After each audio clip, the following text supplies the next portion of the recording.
Diary کا آخری صفحہ خالی تھا۔ میں نے اسے بند کر دیا۔ میری آنکھوں میں چبھن ہو رہی تھی اور میں تھا 20ویں صدی کا سچا، جسے گمان تھا کہ اس سے زیادہ سچ کوئی کیا بولتا ہوگا، اور جسے یقین تھا کہ اس سے بڑھ کر چہرہ شناس کوئی ہو ہی نہیں سکتا۔ اور آج میں منہ کے بل گرا تھا، اپنے سارے دعووں اور اندازوں کے ساتھ۔ سو سچا کون تھا؟ مشعل اکبر، معصوم، خوبصورت، جسے دیکھتے ہی اس کی بات پر یقین کر لینے کو جی چاہتا تھا، اور میں اور بہت سے لوگ یہی کرتے تھے، یا پھر میرین منصور، جس کے سامنے اب میں کیسے جاؤں گا میں نہیں جانتا، اور میں تھا جو پچھلے کئی سالوں سے جھوٹ کو وہی مان کر جی رہا تھا، اور آئندہ کس پر اعتبار کر پاؤں گا یہ بھی نہیں جانتا۔ میں اٹھ کر کھڑا ہو گیا، بیگ میں ویڈیو کیسٹس نکال کر میں باری باری وی سی پر لگانے لگا۔ کوئی شبہ میرے ذہن میں باقی نہیں رہا تھا، پھر بھی اپنے اندر کے چہرہ شناس اور حق پرست کو کچھ اور آئینہ دکھانا تھا۔ مختلف فنکشنز کی ویڈیوز تھیں، کسی میں وہ کمپیئرنگ کر رہی تھی، کسی میں کوئی مذاکرہ کنڈکٹ کروا رہی تھی، کہیں کوئی تقریری مقابلہ تھا اور کہیں کوئی مشاعرہ، کہیں وہ بہت سنجیدگی سے ایشوز ڈسکس کرتے ہوئے اپنی اوپینین دے رہی تھی، اور کہیں وہ پورے ہال کو اپنی باتوں سے کشت زعفران بنائے ہوئی تھی۔ وہ میرین منصور جسے پچھلے 3 سال سے میں نے اپنے گھر کی ملازم کی بھی اہمیت نہیں دی تھی، وہ بہت سوں کے لیے بہت اہم تھی، اور وہ جو بات کرتے ہوئے بار بار مختلف ریفرنسز دے رہی تھی اب میرے گھر میں تھی، اور اسے سامنے رکھی ہوئی چیزیں بھی ڈھونڈنا پڑ رہی تھیں۔ وہ میرین منصور جو ہر جگہ بنا رکے بنا اٹکے بلا کی روانی سے بات کرتی تھی، بار بار اٹک جاتی تھی، بار بار اسے لفظ ڈھونڈنے پڑتے تھے۔ میں کہتا تھا وہ خامیوں کا مرقع ہے، میں کہتا تھا اسے بولنا نہیں آتا، میں کہتا تھا یہ اس طرح دنیا کیسے مقابلہ کرے گی، پر جب وہ اسٹیج پر چلتی ہوئی روسٹرم پر آتی تھی تو ہال میں سکوت چھا جاتا تھا، لیکن میں اسے کہتا تھا تم بات نہ کرو، تم جھوٹی ہو، تم مکار ہو، تم اس قابل نہیں ہو کہ بات کر سکو۔ میں نے ٹی وی بند کر دیا۔ کمرے میں ہر جانب فائلیں بکھری ہوئی تھیں، اخبارات میں چھپنے والے اس کے مختلف آرٹیکلز کی کٹنگز، مختلف سرٹیفکیٹس، مختلف اخبارات میں چھپنے والے اس کی تصویریں، مختلف لوگوں کی طرف سے آنے والے خط، کارڈز کا ایک ڈھیر۔ ہر فائل کو دیکھنے پر ایک نئے عذاب سے دوچار ہوتا جا رہا تھا، اور اگر میں اس کی بات سن لیتا تو میں اب سچ جاننے کے لیے لاہور آیا تھا، اور لاہور آنے کے بعد میں ننیال گیا تھا۔ میں ایک نظر میرین کے کمرے کو دیکھ لینا چاہتا تھا، وہاں رکھی ہوئی چیزوں کو دیکھنا چاہتا تھا۔ میں جاننا چاہتا تھا کہ میرین منصور کون ہے۔ میں نے نانی سے میرین منصور کے کمرے کی چابی مانگی تھی۔ اس کے کمرے کی چابی تو اس کے پاس ہے، وہ یہاں سے جانے سے پہلے کمرہ لاک کر کے چابی اپنے ساتھ لے گئی تھی، نانی امی نے مجھے بتایا تھا۔ میں کچھ مایوس ہوا تھا۔ پھر میں کسی لاک میکر کو لے کر آتا ہوں۔ میں انہیں بتا کر کمرے سے باہر آ گیا تھا، اور آدھے گھنٹے بعد جب میں لاک میکر کو لے کر گھر میں داخل ہوا تو میرا سامنا اشر کی بیوی سنبل سے ہوا تھا۔ اشر کی شادی مشعل کی موت کے 1.5 سال بعد ہوئی تھی، اور اس شادی پر مجھے اور امی کو نہیں بلایا گیا تھا، سو سنبل سے میری پہلی ملاقات تھی۔ میں لاک میکر کو لے کر آیا ہوں دروازہ کھلوانے کے لیے، میں نے رسمی گفتگو کے بعد اسے بتایا تھا۔ میرین کے کمرے کا دروازہ کھلوانے کے لیے اس نے مجھ سے پوچھا تھا۔ ہاں، آپ کو اس کی ضرورت نہیں پڑے گی۔ میں ایک بار مشعل کا کمرہ صاف کر رہی تھی تو اس کی دراز میں سے کچھ چابیاں نکلی تھیں۔ میں نے یہ جاننے کی کوشش کی کہ وہ کس چیز کی چابیاں ہیں، کیونکہ وہ مشعل کی کسی دراز وغیرہ کی چابیاں نہیں تھیں۔ وہ چابیاں پھر گھر کے کسی اور دروازے یا الماری میں بھی نہیں لگیں۔ پھر اتفاقاً مجھے خیال آیا تو میں نے انہیں میرین کے کمرے پر ٹرائی کیا، تو اسی کے کمرے اور الماری اور درازوں کی چابیاں تھیں۔ میں سنبل کی بات پر حیران رہ گیا تھا۔ شاید نعمانی ہوتی تو وہ یہ بات اسے کبھی بتانے نہ دیتی، مگر اس دن گھر میں نہیں تھی۔ پھر میں اوپر میرین کے کمرے میں آ گیا تھا۔ کمرے کا دروازہ کھولتے ہی میں رک گیا تھا۔ کمرے میں بے حد حبس تھا، ہر چیز پر گرد کی ایک موٹی تہہ جمی ہوئی تھی۔ کمرے میں جا بجا جالے لگے ہوئے تھے۔ میں دروازہ کھلا چھوڑ کر اندر چلا گیا۔ مجھے یاد تھا شادی کی اگلی صبح میں اسے لے کر کراچی چلا گیا تھا، اور پھر میں نے اسے دوبارہ واپس آنے نہیں دیا تھا۔ اس کی سب چیزیں وہیں تھیں۔ میں نے وہ چابیاں مختلف درازوں اور الماریوں میں لگانا شروع کیں، اور ہاں، کوئی ایسی دراز نہیں تھی جس کی چابی اس کی رنگ کے اندر نہیں تھی، یعنی مشعل جب چاہتی وہاں آ سکتی تھی، اس کی جو چیز دیکھنا چاہتی تھی وہ دیکھ سکتی تھی، اور میرین یہ بات کبھی بھی نہیں جانتی ہوگی۔ میرا دل ڈوبنے لگا تھا۔ میں دعائیں کرتا آیا تھا کہ جسے میں حقیقت سمجھ رہا تھا وہی حقیقت رہے، مگر اس بار میری دعا قبول نہیں ہوئی تھی۔ ان دروازوں اور الماریوں سے نکلنے والی چیزیں میرا منہ چڑھا رہی تھیں۔ میں ان سب چیزوں کو بیگ میں بند کر کے گھر لے آیا تھا، اور اب پچھلے کئی سالوں کی ڈائریوں کو پڑھنے اور ان چیزوں کو دیکھنے کے بعد اب مجھے اس کا سامنا کرنا تھا، اس میرین منصور کا جس کے سامنے میں بونا تھا۔ کل رات اس نے میرے چہرے پر تھوک دیا۔ ایسا استقبال آج تک کسی اور دلہن کا نہیں ہوا ہوگا۔ مشعل نے ٹھیک کہا تھا، میں واقعی اپنی زندگی سے تنگ آ گئی ہوں۔ اسود علی نے میرے سر سے دوپٹہ اتار کر پھینک دیا تھا۔ میرا دل چاہا تھا میں پھوٹ پھوٹ کر روؤں، اور پھر مشعل کا وہ خط، اور پتہ نہیں کیوں لیکن اب میرا بھی جی چاہتا ہے کہ میں مشعل کی باتوں پر اعتبار کر لوں، اس کے حرفوں کا یقین کروں۔ یہ جو ساری دنیا اس کی ہم نوا ہے تو ضرور اس کی باتوں میں کچھ تو سچائی ہوگی، ورنہ دنیا اس طرح اس کا ساتھ کیوں دے؟ اور اسود علی نے پھر مجھے اس لاش کے پاس پہنچا دیا ہے، اور کل میں نے سرنڈر کر دیا ہے۔ میں اپنی زندگی بدل نہیں سکتی، چاہے میں کچھ بھی کر لوں۔ وہ کیچڑ سے بھری ہوئی لاش میرا باپ ہی رہے گا، اور میں نشہ کرنے والے کی بیٹی ہی کہلاؤں گی۔ 17 سال پہلے شروع کی جانے والی جدوجہد میں ختم کرتی ہوں۔ میں کبھی بھی زندگی کا یہ جوا نہیں جیت سکتی۔ میں دنیا کے لیے عیسیٰ بن جاؤں تب بھی مجھے سلیب پر ضرور چڑھائی جائے گی۔ میں جان گئی ہوں میں اس لاش سے اپنا دامن نہیں چھڑا سکتی۔ 17 سال پہلے اسود نے میرا ہاتھ پکڑ کر مجھے ویڈیو گیم کھیلنا سکھایا تھا، اور میں نے سوچا تھا کہ میں یہ سب کچھ سیکھ سکتی ہوں۔ وہ تب ہاتھ نہ پکڑتا تو میں آج بہت خوش ہوتی، اور اب 17 سال بعد اس نے مجھے دھکا دے کر اسی کنویں میں پھینک دیا ہے۔ بہت غلط کیا تھا میں نے یہ شناخت کی لڑائی شروع کر کے۔ بے نشان رہنا زیادہ اچھا ہوتا ہے، اور اگر میں ویسی ہی رہتی جیسی میں 17 سال پہلے تھی، خوفزدہ، سہمی، احساس کمتری کا شکار، دوسروں سے مروب، تو بہت اچھا ہوتا۔ میں سب کی خدمتیں کرتی، زندگی گزار دیتی، کبھی کسی کا مقابلہ کا خیال میرے دل میں نہ آتا۔ جب بڑی ہوتی تو کسی مڈل کلاس فیملی میں مجھے بیاہ دیا جاتا، اور اس وقت میں 2-3 بچوں کے ساتھ شعور کے عذاب کے بغیر بہت مسرت زندگی گزارتی۔ اس زندگی میں کوئی اسود نہ ہوتا، کوئی مشعل نہ ہوتی، مگر میں نے تو برابری کی ٹھان لی تھی، اور اب منہ کے بل گرنے کے بعد مجھے پتہ چلا تھا کہ میرے پاس تو اڑنے کے لیے پر بھی نہیں تھے۔ مجھے اڑنا کیسے آتا؟ میں سوچتی تھی میرے پاس خوبصورتی نہیں، دولت نہیں، اچھا خاندان نہیں، تو پھر مشعل جیسے لوگوں کو ہرانے کے لیے میرے پاس کیا ہے؟ اور تب اچانک پتہ چلا تھا کہ ذہن ہے، اور تب میں نے سوچا تھا کہ میں دنیا کو اس ذہن سے فتح کروں گی، اور میں کرتی رہی، مگر کب تک؟ یہ ہر جگہ کام نہیں آتا۔ اب اس کا جادو ختم ہو گیا ہے، اور اب میرے پاس ایسا کچھ نہیں ہے جس سے میں لوگوں کے دل جیت سکوں۔ اب میرا سچ لوگوں کو جھوٹ لگنے لگا ہے، اور اب مجھے زوال کا سامنا ہے، اور میں ڈوب جاؤں گی۔ میرا دل چاہتا تھا میں اسود سے کہوں، تمہاری یہ پابندیاں مجھے کوئی تکلیف نہیں پہنچائیں گی، تکلیف تو صرف تمہاری زبان پہنچائے گی۔ میں بہت گر گئی ہوں، بہت زیادہ۔ وہ ٹھیک کہتا ہے، ایک وقت ایسا آئے گا جب لوگ مجھ پر تھوکیں گے، اور شاید میں خود بھی مہرین منصور پر تھوک دوں۔ آج امی کے مرنے کی اطلاع ملی ہے مجھے، اور حسب توقع اسود علی نے مجھے جانے نہیں دیا۔ شاید وہ جانے دیتا تب بھی میں نہ جاتی، وہاں جا کر کرنا بھی کیا تھا مجھے؟ 8 سال کی عمر میں جب وہ مجھے چھوڑ کر دوسری شادی کر کے چلی گئی تھیں تو بہت دنوں تک میں انہیں ڈھونڈتی رہی تھی۔ نانی سے پوچھنے سے میں ڈرتی تھی، مجھے ڈر تھا وہ یہ پوچھنے پر کہیں ناراض نہ ہو جائیں۔ وہ ان کی بیٹی تھیں اور میری تو صرف ماں تھیں۔ اور پھر کئی دن بعد میں نے انہیں ایک آدمی کے ساتھ میرے ہم عمر ایک بچے کی انگلی تھامے دیکھا تھا، اور میں سمجھ گئی تھی کہ میری جگہ کسی اور نے لے لی ہے۔ پھر ان کے اصرار کے باوجود میں ان کے پاس نہیں گئی، میں باہر جا کر کھیلنے لگی تھی۔ پھر وہ کچھ ہفتوں بعد اپنے شوہر کے ساتھ باہر چلی گئی تھیں، پر ان کی طرف سے میرے لیے ہر ماہ کچھ رقم اور چیزیں ضرور آتی تھیں۔ پھر چیزیں آنا بند ہو گئیں، اور صرف چیک آتا رہا، اور میرے کندھوں پر ہر ماہ آنے والی اس رقم کا بہت قرض تھا۔ اسی قرض نے مجھے اسفن کو ٹھکرا کر اسود کے لیے ہاں کرنے پر مجبور کیا تھا، کیونکہ یہ امی کی خواہش تھی اور میں نمک حرام نہیں تھی۔ محبت وہ مجھ سے کرتی تھی، مگر ان کے گھر میں میرے لیے کوئی جگہ نہیں بن سکی تھی، پر مجھے اس کی شکایت نہیں تھی، میں ان کی مجبوری جانتی تھی۔ میرے ارد گرد تو ہر فرد ہی مجبور تھا، اور پھر مشعل کے مرنے پر انہوں نے بھی میری طرفداری نہیں کی تھی۔ وہ بھی سب کے ساتھ مل کر مجھ سے یہی پوچھتی رہتی تھی کہ میں نے مشعل سے کیا کہا تھا۔ مجھے تب بھی ان سے کوئی شکوہ نہیں ہوا تھا۔ ان کے بھائی کے بہت احسان ان پر تھے، وہ احسان فراموشی کیسے کرتی؟ پھر اسود سے میری شادی کے بعد انہوں نے بہت بار خط لکھے، فون کیے، مگر میں ان کا ہر خط واپس بھجواتی رہی، ان کی آواز سن کر فون بند کرتی رہی۔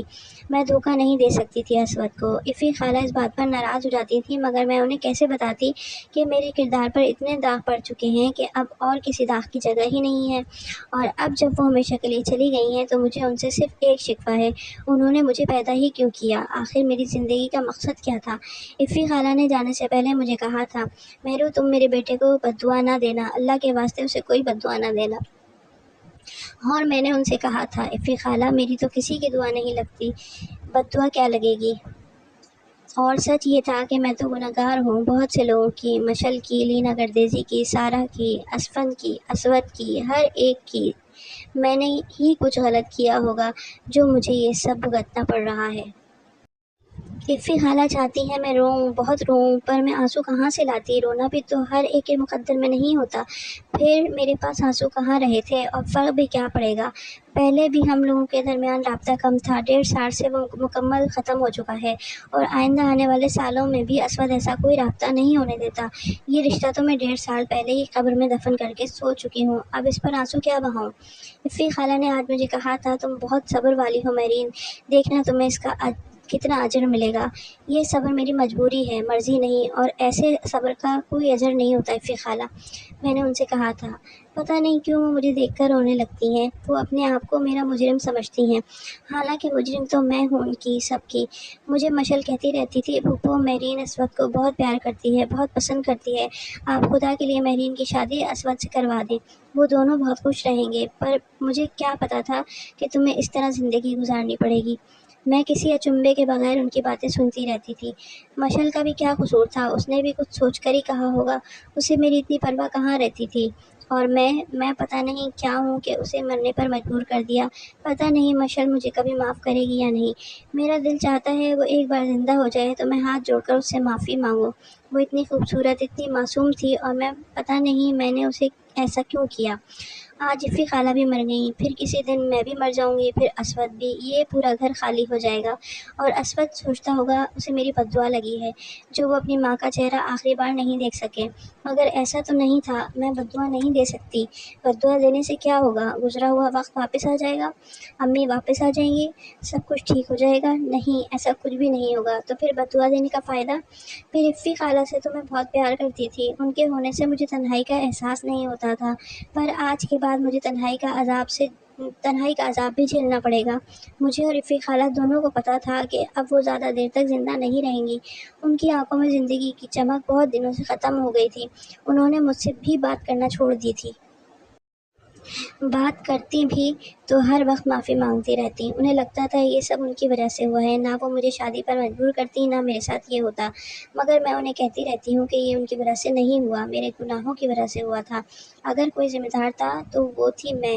پھر بھی وہ رونے لگتی تھیں، اور جب رونا بند کرتی تو گھنٹوں چپ لیٹی رہتی تھیں۔ پتہ نہیں اسود کو کیوں پتہ نہیں چلا کہ وہ آہستہ آہستہ مر رہی ہیں، اور جب وہ 2 ماہ کے لیے باہر جا رہا تھا تو میرا دل چاہا میں اسے بتاؤں کہ اب شاید واپسی پر اسے عفی خالہ کی صورت نظر نہیں آئے گی، مگر میں نے اسے نہیں بتایا، میں کون سی ولی تھی؟ پھر عفی خالہ تو مجھے بہت پیار کرتی تھی۔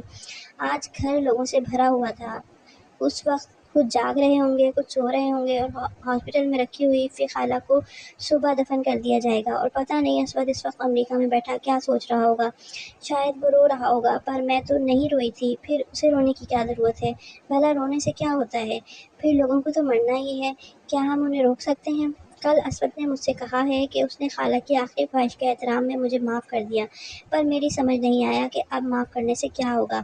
اس نے تو معاف کر دیا، پر کیا اللہ معاف کر دے گا؟ کیا لوگ معاف کر دیں گے؟ کیا مشل معاف کر دے گی؟ کیا اسفند معاف کر دے گا؟ کیا لینا معاف کر دے گی؟ کیا سارہ معاف کر دے گی؟ کیا نانی معاف کر دیں گی؟ کیا مشل کے گھر والے معاف کر دیں گے؟ ایک معافی سے کیا ہوتا ہے؟ میں نے پتہ نہیں کس کس کا دل دکھایا ہے، کس کس کو دھوکہ دیا ہے، کس کس سے جھوٹ بولا ہے، پھر ایک کے معاف کر دینے سے کیا ہوتا ہے؟ اسود نے کہا اب مجھ پر کوئی پابندی نہیں ہے، چاہوں تو جہاں مرضی جا سکتی ہوں، اب مجھے الگ کھانا نہیں پڑے گا، ہمیشہ سبزی اور دال نہیں پکانی پڑے گی، جو لباس چاہوں میں پہن سکتی ہوں، نئے زیور بھی پہن سکتی ہوں، اور کارپیٹ کے بجائے بیڈ پر سو سکتی ہوں، اور میں باہر لان میں اوپر چھت پر بھی جا سکتی ہوں، پر یہ سب کیسے کروں گی، اور ان سب کا فائدہ کیا ہوگا؟ مجھے تو دالوں اور سبزیوں کے علاوہ ہر چیز کا ذائقہ بھول چکا ہے، پھر میں ان چیزوں کو کیسے کھاؤں گی؟ اور نئے کپڑے اور زیور پہننے سے کیا ہوگا؟ انہیں پہن کر میں کیا کروں گی؟ جو کپڑے میں اب پہنتی ہوں یہ اچھے ہیں، مجھے ان سے پیار ہے، پھر میں انہیں کیسے چھوڑ دوں؟ اور بیڈ پر سونے سے کیا ہوگا؟ مجھے بیڈ پر نیند آئے گی، اور مجھے کہاں جانا ہے، کس سے ملنا ہے؟ باہر کوئی تو ایسا نہیں ہے جو مجھ سے ملنا چاہتا ہو، میری جیسی لڑکی سے کون ملنا چاہے گا جو بدصورت ہے، جھوٹی ہے، اور ہر ایک کو دھوکہ دیتی ہے، اور پھر میں جہاں جاؤں گی لوگوں کو پتہ چل جائے گا کہ میں کتنی بری ہوں۔ پھر ہو سکتا ہے کہ وہ بھی مجھ پر تھوکنے لگیں یا مجھے پتھر مارے۔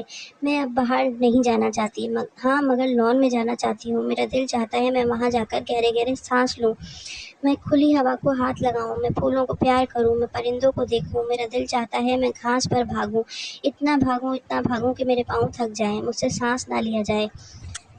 پھر میں گھاس پر گر جاؤں اور آنکھیں بند کر کے وہیں سو جاؤں۔ پھر بارش ہونے لگے، پھر میں آنکھیں نہ کھولوں، ویسے ہی آنکھیں بند کیے چت لیٹی رہوں اور بارش کا پانی میرے چہرے کی ساری بدصورتی، ساری مکاری، ساری خباثت صاف کر دے۔ پھر میرا تو چہرہ ہی ختم ہو جائے گا، یہ تو بنا ہی جھوٹ اور فریب سے ہے۔ پھر بارش کا پانی تو اسے گلا دے گا۔ پھر بھی میرا دل چاہتا ہے کہ میں کھڑکی سے باہر نظر آنے والے آسمان کے نیچے چلی جاؤں، وہاں سب کتنا خوبصورت ہے۔ پتہ نہیں روپوں کو کیسے خرچ کرتے ہیں اور زیادہ روپوں کو کیسے خرچ کرتے ہیں، مجھے یاد نہیں آ رہا، بھول گیا ہے شاید۔ اب جب مشل کا سارا یا شیبہ یا لینا یا رخشی یا لیلا آئیں گی تو میں پوچھ لوں گی، پر روپے بہت خوبصورت ہوتے ہیں۔ صبح جب اسود نے مجھے روپے دیے تھے تو میں ڈر ہی گئی تھی، بھلا روپے مجھے کیا کرنے تھے، سب کچھ تو مل جاتا تھا۔ پھر اتنے سالوں میں مجھے تو نوٹوں کی شکل بھی بھول گئی تھی۔ اس نے کہا تھا انہیں خرچ کر لینا، میں بہت دیر تک انہیں پکڑے سوچتی رہی کہ خرچ کیسے کرنا چاہیے۔ پھر میں نے سوچا خرچ نہیں کرنا چاہیے، رکھ لینا چاہیے، کبھی ضرورت پڑ سکتی ہے۔ پھر میں نے وہ گنے تو وہ بہت سارے تھے، میں نے انہیں الگ الگ کیا، ان کے حصے بنائے۔ اب میں سوچتی ہوں کچھ روپوں سے میں کتابیں لے لوں، کچھ میں رخشی کے پاس رکھوا دوں گی، کچھ میں یونیورسٹی میں خرچ کرنے کے لیے رکھ دوں گی، کچھ میں بینک میں رکھ دوں گی، کچھ میں کسی کو دے دوں گی اور کچھ اپنے پاس رکھوں گی، کچھ میں کپڑوں پر خرچ کروں گی، کچھ میں امی کو دے دوں گی۔ لیکن پتہ نہیں میں جب کپڑے دھونے گئی تھی تو میں نے انہیں کہاں رکھ دیا تھا۔ ابھی میں نے ہر جگہ انہیں ڈھونڈا مگر وہ ملے ہی نہیں۔ میں نے سوچا ہے سارا سے کہوں گی وہ انہیں ڈھونڈ دے، اسے ہر چیز بڑی آسانی سے ملتی ہے۔ پھر مجھے لگتا ہے شاید اسود نے انہیں لے لیا ہے، اسے نہیں لینا چاہیے تھا، وہ میرے روپے تھے، اسے میری چیز نہیں لینی چاہیے تھی۔ لیکن میں نے اس کی درازوں میں، اس کے تکیے کے نیچے، اس کے کپڑوں کی جیبوں میں تلاش کیا تھا، وہاں اور والے روپے تھے لیکن میرے نہیں تھے۔ شاید اس نے انہیں چھپا دیا ہے، لیکن ابھی سارا آئے گی تو میں اس سے کہوں گی، وہ مجھے ڈھونڈ دے گی۔ میری اکثر چیزیں وہی ڈھونڈتی ہے، مجھے تو ملتی ہی نہیں۔ پتہ نہیں میں مشل جیسی خوبصورت کیوں نہیں ہوں، اتنے اچھے کپڑے پہنے ہیں میں نے اور زیور بھی، مگر بہت بدصورت لگ رہی ہوں، بلکہ زیور اور کپڑے پہن کر پہلے سے بھی زیادہ بری لگ رہی ہوں۔ میں نے مشل سے کہا تھا وہ مجھے تیار کرے، پھر میں بھی خوبصورت لگوں گی، پر مشل کے پاس وقت ہی نہیں تھا، اسے یونیورسٹی جانا تھا۔ اس نے مجھے کہا ہے کہ اگلی بار وہ مجھے خود تیار کرے گی، پھر میں خوبصورت ہو جاؤں گی مشل کی طرح، پھر سب لوگ مجھ سے مشل کی طرح محبت کریں گے۔ ابھی جب میں یونیورسٹی جاؤں گی تو میں مشل کے پاس ہی جا کر بیٹھوں گی، آخر وہ اتنی پیاری ہے۔ حالانکہ سارا مجھے کہتی ہے کہ میں بہت پیاری ہوں، پر مجھے یقین ہی نہیں آتا، وہ بھی میری طرح بہت جھوٹ بولتی ہے۔ ویسے وہ اچھی بھی بہت ہے، میرے بہت کام آتی ہے۔ میں نے انہیں کہا ہے کہ وہ میرے گھر آیا کریں، ہم مل کر پیپرز کی تیاری کریں گے۔ ویسے میں نے انہیں یہ بھی کہا ہے کہ جب اسود آ جایا کرے تو وہ سب چلی جایا کریں، اسود پسند نہیں کرتا نا اس لیے۔ مگر اب کیا اسود کی وجہ سے میں اپنے دوستوں سے ملنا چھوڑ دوں؟ اب میں گھر سے باہر تو جاتی ہی نہیں ہوں، تو پھر میری دوستوں کو تو یہاں آنا ہی چاہیے نا، ورنہ میں ان سے کہاں ملوں؟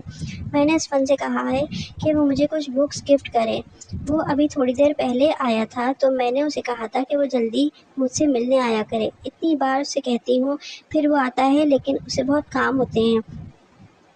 پھر مجھے اچھا نہیں لگتا کہ میں اس سے اتنا اصرار کروں، وہ سمجھے گا کہ پتہ نہیں کیوں میں اسے بار بار بلا رہی ہوں۔ حالانکہ میں تو بس اس سے اسٹڈیز کے بارے میں بات کرنا چاہتی تھی، وہ نوٹس اچھے بناتا ہے، میں بھی اچھے نوٹس بناتی ہوں، مگر مجھے لگتا ہے اس بار میں اس سے اچھے مارکس نہیں لے سکوں گی، اس کی تیاری بہت اچھی ہے۔ ایک اور بات بھی کہی تھی میں نے اسفن سے، پتہ نہیں یاد نہیں آ رہی، میں بہت سوچ رہی ہوں مگر وہ بات بھول گئی ہے، جب مجھے یاد آئے گی تو میں ڈائری میں لکھ دوں گی۔ کل اسود مجھ سے کہہ رہا تھا کہ اسے مجھ سے محبت ہے، آج اسفن بھی یہی کہہ رہا تھا، مشل بھی، سارا بھی، شیبہ بھی، رخشی بھی، لیلا بھی، سب کہتے ہیں کہ وہ مجھ سے بے حد محبت کرتے ہیں۔ ابھی جب میں نے سب کو پارٹی میں بلایا تھا تو سب بہت خوش تھے، ہم نے گانے گائے، میں نے سب کے لیے اپنے ہاتھوں سے کھانا پکایا، سب بہت تعریف کر رہے تھے۔ پھر اسود آ گیا، سب چپ ہو گئے، پریشان ہو گئے۔ اسود پسند نہیں کرتا سب یہاں پر آئیں، پر اس نے انہیں کچھ نہیں کہا، مجھے برا لگا، مگر پھر میں نے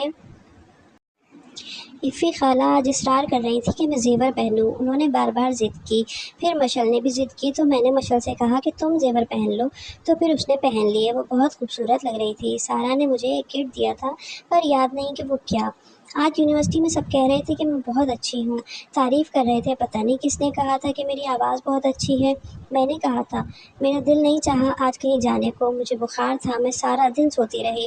دوپہر کو شیبہ آ گئی تھی، وہ مجھے اپنے گھر لے جانا چاہتی تھی۔ میں نے کہا کہ آج میں بہت مصروف ہوں، مجھے پڑھنا ہے، ایگزام سر پر آ گئے ہیں۔ پھر میں سارا دن پڑھتی رہی۔ میں روز پڑھتی ہوں، اب میں کہیں نہیں جاتی، پارٹی میں بھی نہیں، میرے ایگزامز ہیں۔ میں نے اسی لیے صبح سے پڑھنا شروع کیا تھا۔ شام کو اسود ایک ہوٹل میں کھانے پر لے گیا، وہاں مشل بھی تھی۔ وہ بہت خوبصورت لگ رہی تھی لیکن میں زیادہ خوبصورت۔ ابھی مجھے بہت کام کرنا ہے، رات کا کھانا بنانا ہے، ابھی میں بہت مصروف ہوں۔ ڈر لگ رہا تھا۔ آج مجھے امی یاد آ رہی تھی۔ انہوں نے کہا تھا وہ صبح اسفن کو میں نے آنے کو کہا تھا۔ اس نے کہا تھا یونیورسٹی میں آج سب نے مجھ سے آٹوگراف لیے۔ میں نے اپنا نام لکھا اور سارا آج ناراض تھی پر مان گئی۔ میں نے اسے صبح افی خالہ بھی مجھ سے ناراض ہو گئی تھی۔ اسفد مجھے کہہ رہا تھا اسے مجھ سے محبت ہے۔ آج میں مشل کے لیے ایک گفٹ خریدوں گی۔ ابو کو نشہ نہیں کرنا چاہیے۔ میں نے انہیں کتنی بار آخری بار ڈائری پر لکھی گئی تحریر پر تاریخ نہیں تھی، اور جو آخری تاریخ ڈائری پر لکھی تھی وہ 1.5 ماہ پہلے کی تھی۔ اس کے بعد چند صفحات لکھے گئے تھے، اور اس کے بعد کیا ہوا تھا کہ وہ ڈائری لکھنا بھول چکی تھی یا ڈائری ڈھونڈ نہیں سکی تھی۔ اس لفافے کے اندر صرف ایک ڈائری تھی، اور اس ڈائری کے ختم ہونے کے بعد اس نے کاغذات کو اسٹیپلر کے ساتھ اسٹیپل کر کے چھوٹی چھوٹی ڈائریاں بنائی ہوئی تھی۔ لاہور سے واپس آنے کے بعد میں نے اس کی اگلی ڈائری ڈھونڈنے کی کوشش کی تھی، اور مجھے زیادہ وقت دقت نہیں ہوئی تھی۔ ڈریسنگ ٹیبل کی ایک دراز میں وہ لفافہ مل گیا تھا جس میں ڈائریاں تھیں۔ وہ اس وقت سو رہی تھی۔ بہت دیر تک ڈائریاں ہاتھ میں لیے بیٹھے رہنے کے بعد پتہ نہیں کیوں میرا دل چاہا کہ مہرین منصور کا چہرہ دیکھوں، اس مہرین منصور کا جس سے میں واقف نہیں تھا اور جس کے سامنے ہم سب کیڑے تھے، مشل خاندان کے سب لوگ۔ میں نے ٹیبل لیمپ بجھا کر کمرے کی لائٹ آن کی، بیڈ کی دوسری طرف جا کر میں پنجوں کے بل اس کے پاس بیٹھ گیا۔ وہ سینے تک چادر اڑے سو رہی تھی۔ میں نے اس کا چہرہ دیکھا، زرد رنگت اور آنکھوں کے گرد سیاہ حلقوں والا چہرہ۔ یہ وہ چہرہ تو نہیں تھا جسے میں نے تصویروں اور ویڈیوز میں دیکھا تھا۔ مجھے 7 سال کی وہ بچی یاد آ گئی جسے میں اپنے ساتھ لیے پھرا کرتا تھا۔ تب میں صرف یہ چاہتا تھا کہ وہ ہنسے، یوں چپ نہ رہے، اور جب اس نے یہ دونوں باتیں سیکھ لیں تو میں نے بڑی بے رحمی سے انہیں چھین لیا تھا۔ بیرون ملک جانے تک وہ میری بیسٹ فرینڈ تھی۔ میں مانگے بغیر ہی اسے اپنی ہر چیز دے سکتا تھا اور دے دیتا تھا۔ مجھے لگتا تھا کہ اگر میں مہرین سے دوستی نہیں رکھوں گا تو اور کون رکھے گا۔ امی مجھے اس کا خیال رکھنے کو کہتی تھیں، وہ نہ بھی کہتی تب بھی پتہ نہیں کیوں مجھے اس سے انس تھا۔ وہ مجھے اپنے اسکول کی باتیں بتایا کرتی تھی اور میں دلچسپی نہ ہوتے ہوئے بھی دلچسپی لینے کی کوشش کیا کرتا تھا۔ میں اسے جو کچھ سنایا کرتا تھا وہ ہر جوک پر ہنستی تھی، اس جوک پر بھی جس پر کوئی اور نہیں ہنستا تھا۔ لیکن پتہ نہیں باہر جانے کے بعد کیا ہوا تھا، ہماری دوستی ختم ہو گئی تھی، اور اب مجھے پتہ چلا تھا کہ ہوا کیا تھا۔ مشل کے پاس مہرین کے کمرے اور درازوں کی چابیاں تھیں۔ وہ مہرین کی عدم موجودگی میں وہاں جاتی ہوگی، اس کی ڈائری پڑھتی ہوگی۔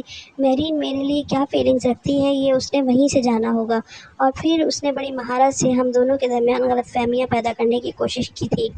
وہ مہرین سے مجھ سے منسوب ایسی باتیں کہتی رہتی تھی جو میں نے کبھی نہیں کہی تھی، اور مجھ سے مہرین کی ہمدرد بن کر اس کے بارے میں ایسی باتیں کہتی رہتی تھی کہ میں مہرین سے برگشتہ ہو گیا تھا۔ ہر دفعہ میری اور مشل کی باتوں میں مہرین کہاں سے آ جایا کرتی تھی یہ بھی میں نے اب جانا تھا۔ یہ مشل تھی جو کسی نہ کسی حوالے سے مہرین کا تذکرہ شروع کیا کرتی تھی، لیکن مشل مہرین سے جیلس کیوں ہو گئی تھی؟ شاید اس اہمیت کی وجہ سے جو ایک دم مہرین کو ملنے لگی تھی۔ وہ مہرین جسے آج تک مشل کے سامنے سیکنڈ فڈل کی حیثیت حاصل تھی، ایک دم ہی اس نے مشل کو سم بڈی سے نو بڈی کر دیا تھا۔ پھر مہرین کی ڈائری پڑھ کر وہ جانتی رہتی تھی کہ مہرین اسے ہرانا چاہتی ہے، اسے نیچا دکھانا چاہتی ہے، اس سے آگے بڑھنا چاہتی ہے، اور مہرین کی نفرت نے مشل کو اور برہم کر دیا تھا۔ مجھے مشل نے ایک ہتھیار کی طرح استعمال کیا تھا، لیکن جب اسے یہ پتہ چلا کہ اب مہرین کی زندگی میں میری اہمیت نہیں رہی، اب وہاں اسفند آ چکا ہے، تو وہ مجھ سے جان چھڑانے کا سوچنے لگی۔ وہ میرے سامنے رو رو کر یہی ظاہر کرتی رہی کہ وہ میرے بغیر مر جائے گی اور میری امی زیادتی کر رہی ہیں، لیکن در پردہ وہ میری امی کو بتاتی رہی کہ مہرین مجھے پسند کرتی ہے اور مجھ سے شادی کرنا چاہتی ہے۔ میں بڑے آرام سے ایک احمق کی طرح اس کے ہاتھوں بے وقوف بنتا رہا اور مجھے کبھی اس کا احساس نہیں ہوا۔ اور پھر مشعل نے اسفند کے پاس جا جا کر اسے مہرین سے برگشتہ کرنے کی کوشش کی، مگر میں بے وقوف تھا، اس لیے اس نے ان باتوں پر دھیان نہیں دیا۔ اور پھر پتہ نہیں کیسے مشعل خود اس کی محبت میں گرفتار ہو گئی اور اس رات شدید غصے میں آ کر اس نے خودکشی کر لی۔ شاید اس نے سوچا تھا کہ مجھے اور اسفند کو مہرین کے بارے میں خط لکھ کر وہ اس کی زندگی بھی برباد کر دے گی، اور ایسا ہی ہوا تھا۔ مشعل کی قربانی بیکار نہیں گئی تھی۔ میں نے اور اسفند نے بالکل وہی کیا تھا جو اس نے سوچا تھا، کیونکہ مشعل اس سے اتنی نفرت کرنے لگی کہ وہ اپنی جان پر کھیل گئی، صرف مہرین کو تباہ کرنے کے لیے۔ شاید تب تک حسد اور صدمے نے اسے بہت حد تک ذہنی طور پر اب نارمل کر دیا تھا، اور وہ شعوری اور لاشعوری طور پر خود کو مہرین سمجھنے لگی تھی۔ وہ جانتی تھی کہ میں ملک سے باہر رہتا ہوں، اس لیے کبھی بھی اس کی باتوں کی حقیقت نہیں جان سکوں گا، اس لیے وہ مہرین کی ہر کامیابی پر اپنے نام کا ٹھپا لگا کر میرے سامنے پیش کر دیتی تھی اور میں اس پر یقین کر لیتا تھا۔ شاید ذہنی طور پر مشعل بھی مہرین سے متاثر تھی، پر وہ یہ بات ماننے کے لیے تیار نہیں تھی، لیکن لاشعوری طور پر اس کے رویے مہرین کی طرح ہو گئے تھے۔ مہرین کی ڈائریوں میں بہت جگہ ایسے جملے لکھے تھے جو میں مشعل کے منہ سے سن چکا تھا اور اسے داد بھی دے چکا تھا، پر اب مجھے پتہ چلا کہ مشعل کے پاس تو لفظ تک اپنے نہیں تھے۔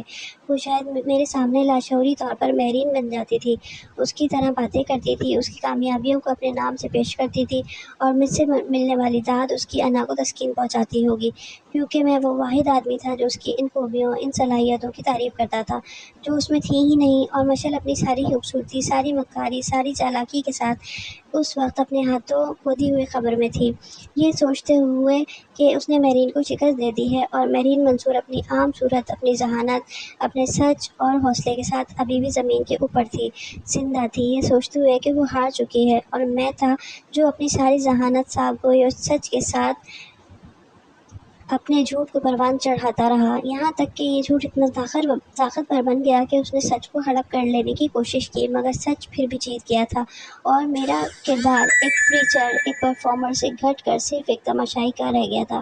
جنہیں سچ سے محبت ہوتی ہے اور جو سچے ہوتے ہیں، وہ میرے اور مشعل کی طرح چلاتے نہیں پھرتے، خود کو اصول پرست، صاف گو، کھرے اور پتہ نہیں کس کس لیبل کے ساتھ پیش نہیں کرتے، وہ مہرین کی طرح ہوتے ہیں جنہیں خود اپنی پہچان نہیں کروانی پڑتی، نہ اپنا تعارف کروانا پڑتا ہے، لوگ جان جاتے ہیں کہ وہ کون ہے، اور جو نہیں جان پاتا وہ اسود علی ہوتا ہے، خود ساختہ، سچا اور سیلف ریفارمر، جسے پھر اپنے کیے پر ساری عمر پچھتانا ہوتا ہے، اور یہ پچھتاوا تو اب ساری عمر میرے ساتھ رہے گا، کیونکہ مہرین منصور کو ہمیشہ میرے سامنے رہنا تھا، اور مجھے اس سے نظر بھی ملانی تھی، بات بھی کرنی تھی، اور یہ سب ساری عمر ہونا تھا، اور میں اب کیسے اسے کبھی کہہ پاؤں گا کہ مجھے سچ سے محبت ہے اور جھوٹ سے بے پناہ نفرت۔ وہ میری بات پر اتنا ہنسے گی کہ اس کی آنکھوں میں آنسو آ جائیں گے۔